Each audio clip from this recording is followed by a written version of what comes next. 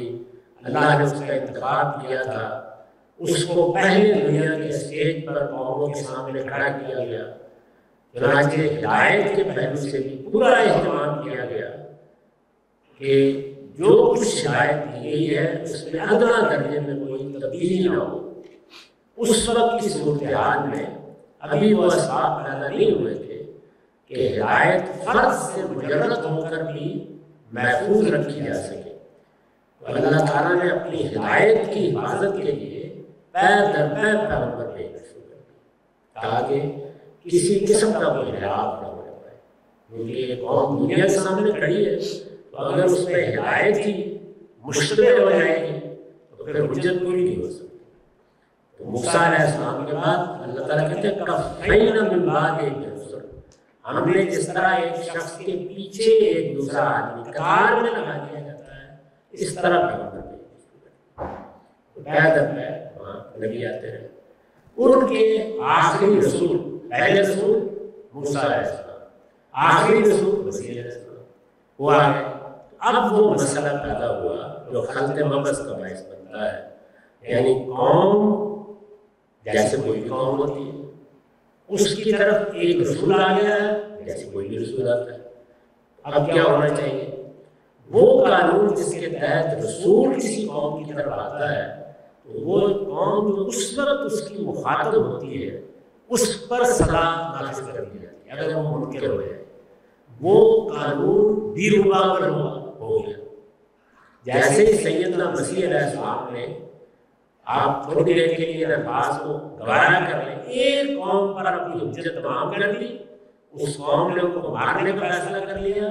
قوم کے بارے میں انہوں نے اعلان کیا، جیسے کہ میں نے وہاں میں حجت پر گفتگو کرتے ہوئے اس حصے میں وہ پڑھ کر سنایا ہے، انجیل میں جو بیان ہے کہ اب میں دوبارہ آ رہا ہوں، اور یہ جو میرے سامنے اس وقت لڑکا کھڑا ہے یہ بڑھاپے کی عمر کو نہیں پہنچے گا کہ دوبارہ خاتمہ ہو جائے۔ پھر وہ آ گئے اور سن 70 میں وہ کس طرح آئے اور آگے انہوں نے بالکل برباد کروا دیا، اس کی تفصیل میں نے وہاں بیان کی ہے، کیا ہوا اس موقع پر۔ یہ اس قانون کے یعنی جزا و سزا کے ظہور کا ایک پہلو تھا، ایک قوم ہے اس کی طرف رسول آیا ہے، اس نے حجت پوری کی ہے، وہ لوگ جن پر حجت پوری ہوئی وہ دنیا سے رخصت ہونے سے پہلے سب کے سب عذاب کی ضرورت ہے۔ یہ بھی بتا دیا کہ وہ عذاب کس نوعیت کا تھا، اس کی تفصیلات میں نے وہاں مورخین کے بیان کے مطابق پڑھ کے سنا دی۔ ہزاروں کے ساتھ کیا ہوا، عورتوں کے ساتھ کیا ہوا، مردوں کے ساتھ کیا ہوا، ایک دردناک مسئلہ۔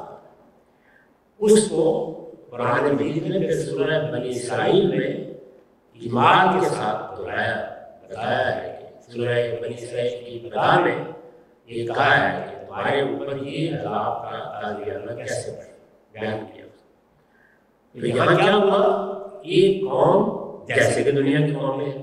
اس کی طرف ایک رسول کی بعثت جیسے کہ رسول آتے ہیں، اس قانون کے مطابق کیا ہونا چاہیے، یعنی وہی جو اللہ نے جگہ جگہ بیان کیا ہے کہ ایمان والوں کو نجات ملنی چاہیے، کہا وہ 2 ہیں 4 ہیں اور باقی منکرین پر اللہ کا عذاب آ جانا چاہیے، وہ سب ہو گیا۔ یہ ایک معاملہ ہے، اس کو قرآن نے بالکل الگ بیان کیا، لیکن اسی قوم کا ایک دوسرا پہلو، یعنی وہ دنیا کی قوموں میں سے ایک قوم ہے لیکن وہ اللہ کی منتخب قوم ہے۔ تو منتخب قوم ہونے کی حیثیت سے یا ذریت ابراہیم کی حیثیت سے اس کا ایک الگ قانون بیان ہوا ہے، وہ قانون زیادہ تفصیل کے ساتھ تو تورات میں بیان ہوا ہے۔ تورات کا بھی وہ حصہ میں نے پورا پڑھ کے وہاں سنایا ہے، آپ اسے سن سکتے ہیں، اور بتایا ہے کہ اس میں کس طرح اللہ تعالیٰ نے یہ واضح کر دیا ہے کہ تمہیں میں نے اس مقصد پر فائز کیا ہے، اب تمہارے ساتھ میں قیامت تک ایک معاملہ کرنے والا ہوں، اور وہ معاملہ یہ ہو۔ اس کا خلاصہ یہاں سب بیان ہو چکا ہے، آپ جانتے ہیں کیا ہے۔ جس وقت سیدنا مسیح آئے تو ان کا ایک اتمام حجت تو یہ تھا کہ ایک قوم ہے اس کی طرف رسول آیا ہے، ایک دوسرا پہلو یہ تھا کہ وہ قوم جو خدا نے منتخب کی ہے اس کا بھی اللہ آخری فیصلہ سنانے والے ہیں، وہ بھی انہیں کے ذریعے سنایا گیا، تو قوم بھی وہی اور رسول بھی وہی۔ جب وہ دوسرا فیصلہ بھی سنا دیا گیا اس قوم کے لیے، اس کو اصل میں سورہ آل عمران میں بیان کیا ہے۔ یہ جو آیت میرے پاس ہے، یہ بیان کر دیا گیا کہ تم چونکہ میری منتخب قوم ہو، تم نے میرے پیغمبر اور آخری پیغمبر، ان کے لیے وہ آخری پیغمبر، میرے پیغمبر کو شہید دینے کا ارادہ کیا اور تمہارے علماء نے یہ فیصلہ کیا ہے، اچھی بات ہے۔ اب میری ضرورت اور جزا و سزا تمہارے لیے ظاہر ہو رہی ہے۔ وہ کس طرح سے ظاہر ہوئی؟ اس کا ایک پہلو وہ ہے جس کو سورہ اعراف میں بیان کیا ہے کہ اب میں قیامت تک، ہم یہ الفاظ ہے الی یوم القیامہ، قیامت تک وقتاً فوقتاً ایسی قوموں کو اٹھاتا رہوں گا جو تمہیں بدترین عذاب دیں گے، پھر مہلت ملے گی، پھر دوسری قوم کو عذاب دینا شروع کر دیں گے۔ یہ ہوتا رہے گا قیامت تک، اور دنیا اس کو اب دیکھے گی، تم میری قیامت اور جزا و سزا کی قیامت تک نشانی بن کر رہو گے۔ یہ بات بیان کر دی گئی۔ اور دوسرا یہ بیان کیا گیا کہ چونکہ مسیح علیہ السلام کو تم نے صلیب دینے کی کوشش کی ہے، تو پہلے قانون کے مطابق تو کسی قوم کی طرف اگر رسول آئے تو اس کے جو اس وقت ساتھی ہیں ان کو اللہ تعالیٰ نجات دے دیتے، ان کو اگر کوئی پوزیشن میں ہو، غلبہ بھی اللہ فرماتے ہیں لیکن نجات دے دیتے۔ وہ ہو گئی، وہ تو ان 10-12 لوگوں کے ساتھ ہوا جو اس وقت کوہ زیتون پر ان کے ساتھ موجود تھے، لیکن پوری کی پوری قوم اور پھر سیدنا مسیح دعوت پھیلتے ہیں، تو فرمایا وہ پہلے قانون کا اطلاق ہو گیا، اس دوسرے کا اطلاق اس طرح سے ہوگا۔ اسی آیت میں کہا کہ وَجَاعِلُ الَّذِينَ اتَّبَعُوهُ فَوْقَ الَّذِينَ كَفَرُوا إِلَىٰ يَوْمِ الْقِيَامَةِ، تم نے بھی قیامت تک جینا ہے، اور مسیح کے ماننے والے بھی دنیا میں ہزاروں پیدا ہوں گے۔ یہ میں نے فیصلہ کر دیا ہے، اور قیامت تک تم مغلوب رہو گے، محکوم رہو گے، ان کے تحت رہو گے، اور ان کو تم پر برتی حاصل ہے۔ تو اس طریقے سے گویا اسی جزا و سزا اور دیرونت کے قانون کا یہ ایک تیسرا ظہور ہو گیا۔ یہ تینوں چیزیں ہیں جو ذریت ابراہیم کے معاملے میں مل جاتی ہیں، یعنی ایک یہ جو بھی قوموں میں سے ایک قوم ہے، ان پر بھی اللہ تعالیٰ کے ہلاکت کے قانون کا اطلاق ہونا،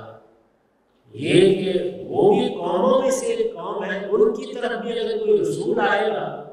تو جو اس وقت مخاطبین ہوں گے ان کو نجات بھی ملے گی، غلبہ بھی حاصل ہوگا، اور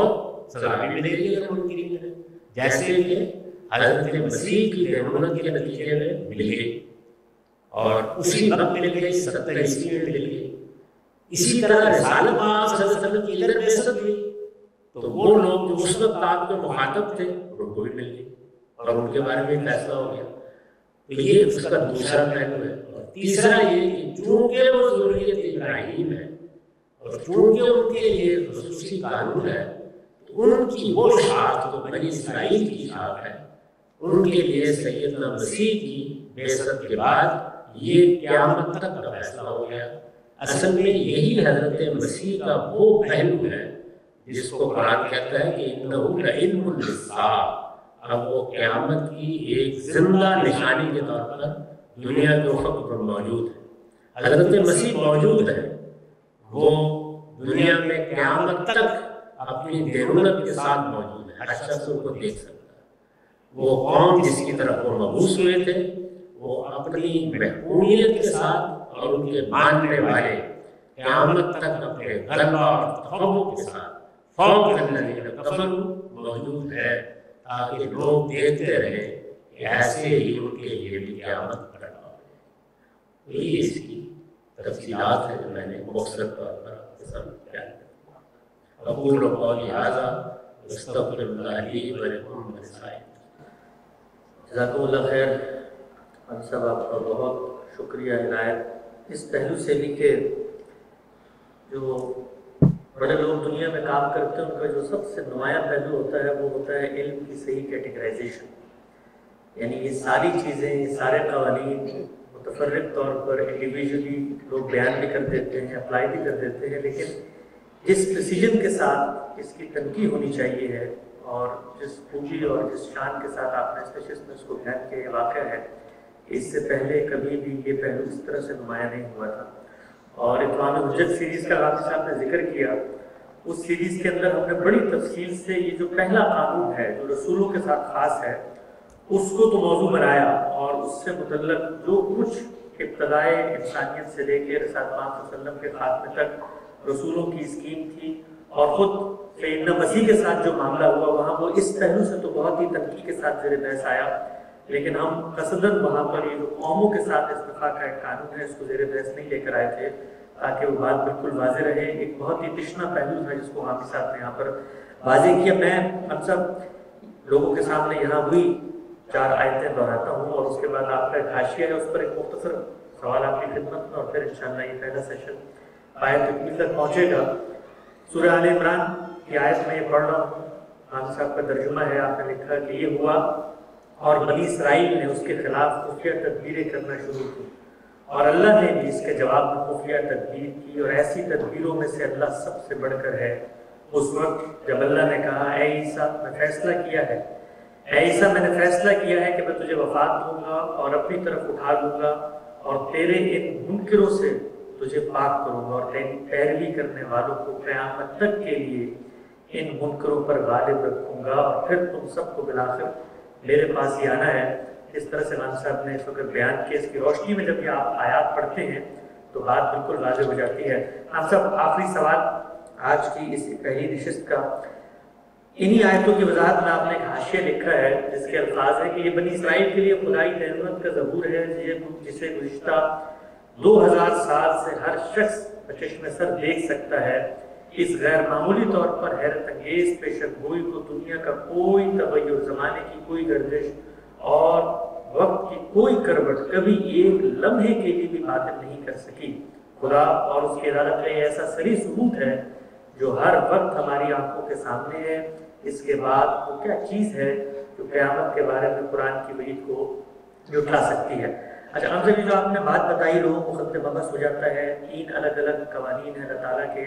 ان کے اطلاق میں یہ چیز کہ جی یہ بات اتنی واضح طور پر ہمارے خارج میں موجود ہے کہ کوئی شخص اس کا انکار ہی نہیں کر سکتا. میرا یہ خیال ہے کہ یہ بات بھی بہت غلط فہمیوں کا باعث بن جاتی ہے، اس لیے کہ آج کے دور میں جب ہم باہر نکل کے دیکھتے ہیں اور خود آپ فرماتے ہیں نیشن اسٹیٹ کا دور ہے، جمہوریت ہے، جمہوریت کے اندر سب کے حقوق یکساں ہوتے ہیں، شہریت کے حقوق یکساں ہیں، کسی پر کسی کو کوئی غلبہ، تفوق، برتری کچھ بھی حاصل نہیں ہے، اور دنیا اس میں آگے بڑھ رہی ہے، عالمی حکومتوں کا ایک تصور سامنے آ رہا ہے. تو جس طریقے سے زمانے کی حرکیات بدلی ہیں اس کے اندر تو یہ کہ جی کہ کسی کے اوپر کسی کا غلبہ ہوگا، کسی کے اوپر کسی کا تحکم ہوگا، یہ چیز تو گزشتہ 100-200 سال میں کم ہوتی ہوئی نظر آئی ہے. اور اس وقت جب ہم اللہ کی اس پیشن گوئی، اس نشانی کو پیش کریں گے تو ہمیں بہت کچھ سمجھانا پڑے گا، اس لیے کہ جو یہود ہیں وہ تو اس وقت ہمیں دنیا کے اسٹیج پر ایک طرح سے لیڈرشپ کی جگہ پر نظر آتے ہیں. تمام عالمی مالیاتی ادارے ہوں، تمام عالمی سیاسی معاملات کے فیصلے کرنے ہوں، اسی طریقے سے قوموں کے اوپر ان کی جو اس وقت برتری معاشی لحاظ سے اور سماجی لحاظ سے ہے. تو یہ سوال آپ کی خدمت میں رکھتا ہوں کہ یہ بس چشم سر کیسے اتنی واضح سی چیز ہے؟ بظاہر تو یہ چیز بھی اس زمانے میں بالکل الٹ نظر آتی ہے اور اس کے بھی کوئی شواہد و ثبوت ہمارے سامنے نہیں ہے. یہود دنیا میں کم و بیش 4,500 سال کی تاریخ رکھتے ہیں. یعنی سیدنا ابراہیم کے بارے میں مورخین کا اندازہ ہے کہ وہ 2100-2200 قبل مسیح میں ہوئے. سیدنا مسیح قبل مسیح ختم ہو گیا، ان کے بعد ہم اب 2300 مزید گزار چکے. اتنا لمبا عرصہ ہو گیا. وہ بھی ایک قوم ہے، وہ بھی ایک دعوت لے کے اٹھے تھے. دنیا میں کیا تعداد ہے ان کی؟ شاید ہمارے اس وقت کسی بڑے شہر کی آبادی بھی اتنی ہو، زیادہ نہیں ہے. سیدنا مسیح علیہ السلام، ان پر ایمان لانے والے 10-12 لوگ کوہ زیتون پر کھڑے، ان میں سے بھی ایک نے ان کی مخبری کر دی. سب کے سب زیادہ تر علمی اور فکری لحاظ سے عام سطح کے لوگ.